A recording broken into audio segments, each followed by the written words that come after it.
Ei, Paulão, hoje à noite vai ser de tortura, né, cara? Tá pra morrer de vergonha, rapaz. É, não, e ele ficou envergonhadinho, rapaz. Se a pessoa já jogava você numa fria dessa, não, né?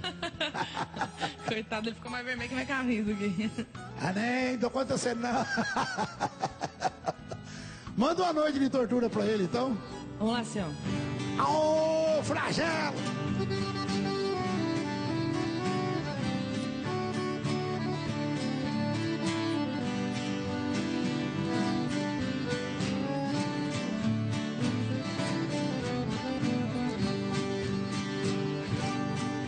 Essa noite é mais uma noite de tortura, pois você mora no apartamento ao lado. Ouço seus passos e fico imaginando que você pode estar também sozinha, feito eu perdi no canto. Você não sabe, mas conheço sua vida.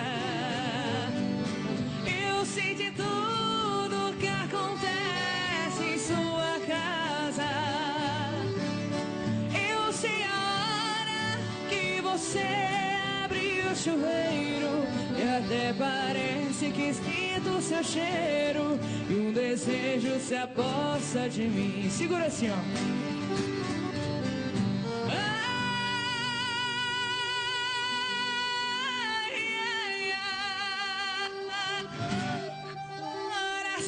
Sofre de laceira e quase sai do peito. Um dia eu pego essa mulher de jeito e dou pra ela todo o meu amor.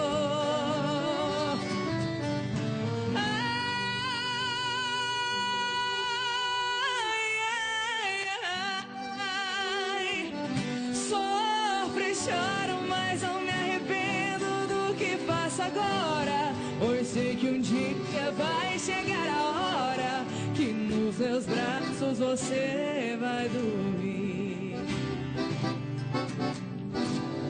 Aô, aí é de matar jacu com bala, né?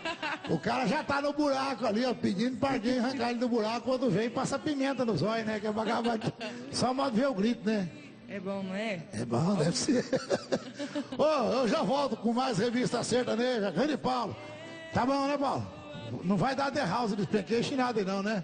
Então, ficar comportado aí, nós vamos levar você pra ver os meninos chupar sorvete domingo, igual minha mãe fazia. Menino, se não ficar comportado, não vou levar você pra ver os outros chupar sorvete. É uma proposta muito boa, né?